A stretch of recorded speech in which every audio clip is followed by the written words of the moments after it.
কি ব্যাপার, তুমি এখনো রেডি হও নাই? কেন আমি রেডি হবো? কেন আমি রেডি হয়ে কোথায় যাবো? এই, তুমি এটা কি বলতেছো? আজকে আমার ছোট বোনের বিয়ে আলাপে আসবে, আর তুমি বলতেছো রেডি হয়ে কোথায় যাবো মানে? শুনো, এই অবৈধ কাজে আমি যাইতে পারবো না। যাইতে হলে তোমার একা যাইতে হবো। কি? আজকে আমার ছোট বোনের বিয়ের আলাপে আসতেছে, আর তুমি হচ্ছে একমাত্র দুলাভাই, আর তুমি বলতেছো এটা অবৈধ কাজ?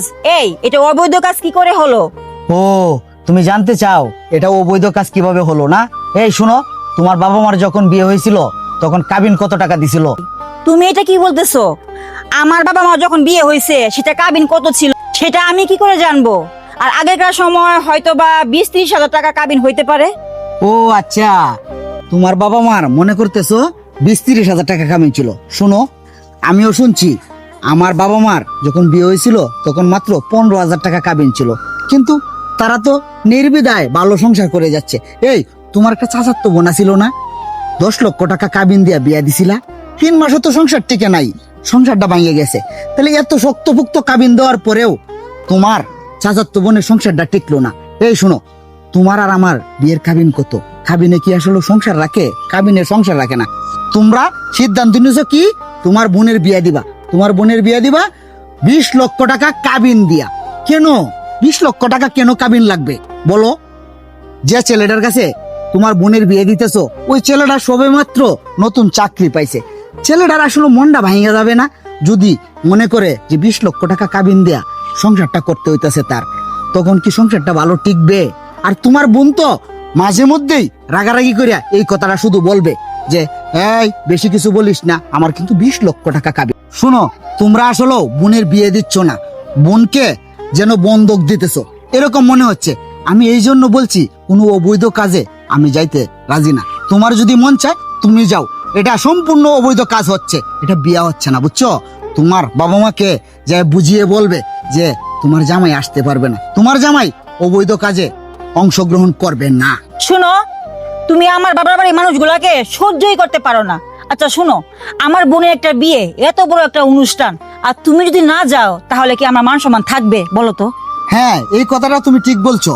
তুমি যদি না যাও, আমি যদি না যাই, তো তোমার মান সম্মান চলে যাব। কিন্তু কোনো অবৈধ কাজে তো আমি অংশগ্রহণ করব না, তোমাকে আমি আগেই বলে গেছি। এই শুনো, তোমাকে একটা কথা বলি, তোমার মা বাবা কয় টাকা কাবিন ছিল? তোমার মা বাবা তো সংসার করতেছে, তাহলে তোমার বোনের বিয়ের সময় এত টাকা কাবিন কেন দেওয়া লাগবে? এই কথাটা তো তুমি একবার বলো না। তুমি শুধু বলতেছো তুমি যদি না যাও আর আমি যদি না যাই তোমার মান সম্মান চলে যাবে। মান সম্মান চলে যাইলে যাক, তারপরেও এই অবৈধ কাজে আমি অংশগ্রহণ করব না। শুনো, তোমাকে একটা কথা বলি, আমাদের এত কিছু বাবার দরকার নাই। আমরা যাব, দাওয়াত খেয়ে চলে আসব, আর ওরা কত টাকা কাবিন দিবে না দিবে সেটা ওদের ব্যাপার। আরে তুমি কেন বুঝতে চেষ্টা করতেছো না?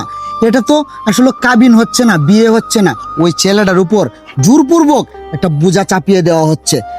20 লক্ষ টাকা কাবিন দিয়ে তোমার বোনকে বিয়ে দেওয়া হবে। কথায় কথায় ওই ছেলেটাকে প্রশ্ন তুলবে, বলবে আমার 20 লক্ষ টাকা দিয়ে দাও, আমার 20 লক্ষ টাকা দিয়ে দাও। ঝগড়া সৃষ্টি হবে, তোমার বোনের পাওয়ার আরো বেড়ে যাবে। ওই ছেলেটাকে বারবারই মানসিক টর্চারিং করবে। তোমরা কেন বুঝতে পারতেছো না? ওই ছেলেটার সামর্থ্য অনুযায়ী কাবিন করা দরকার। শুনো, আমাদের মুসলমান ধর্মে এটা লিখাও আছে, তোমরা জানো না? হুজুররা বলে না যে যার যেমন সামর্থ্য সেই সামর্থ্য অনুযায়ী কাবিন করতে হয়। আসলে এটা তো একটা বোঝা চাপিয়ে দেওয়া হচ্ছে। সংসার কিভাবে হবে? সংসার শুরুর আগেই যদি স্বামীর উপরে বোঝা চাপিয়ে দেওয়া হয় তাহলে কি এই সংসারটা ভালোভাবে টিকবে? তুমিই বলো। আসলে তুমি যে কথাগুলো বলছো, তোমার কথাগুলো যুক্তি আছে, কিন্তু এটা তো আমার মা বাবা বুঝতেছে না। আমার মা বাবা বুঝতেছে 20 টাকা কাবিন দিলে মনে হয় সংসারটা ভালো হবে, শক্ত হবে। ও আচ্ছা, তাহলে তোমার ভিতরে এই জ্ঞানটা হইছে, বোঝার জন্য তোমাকে ধন্যবাদ। আচ্ছা, এখন তুমি বলো আমি কি ওই বিয়েতে যাব না যাব না? আমি তোমার সব কথাই বুঝতে পারছি, তারপরও আমি তোমাকে বলবো এই বিয়েতে আমরা যাব। তুমি যেহেতু সবকিছুই বুঝতে পারছো তারপরে বলতেছো এই বিয়েতে আমরা যাব, এটার কারণ কি? এটার কারণ কি? আমরা দুজন এই বিয়েতে যাব। বিয়েতে গিয়ে আমি আমার মা বাবাকে বুঝিয়ে বলবো। বুঝিয়ে বলার পরে এমনও তো হতে পারে তারা তাদের অন্যায় কাজটা থেকে সরে আসবে। তোমাকে একটা কথা বলি, তুমি এখনই রুমে গিয়ে সুন্দর হয়ে রেডি হয়ে আসবে। আমরা এই বিয়েতে যাবই, আমরা এই বিয়েতে গিয়ে ভালো একটা কিছু করব। আচ্ছা ঠিক আছে, তুমি এখানে দাঁড়াও, আমি রেডি হয়ে আসতেছি। আচ্ছা।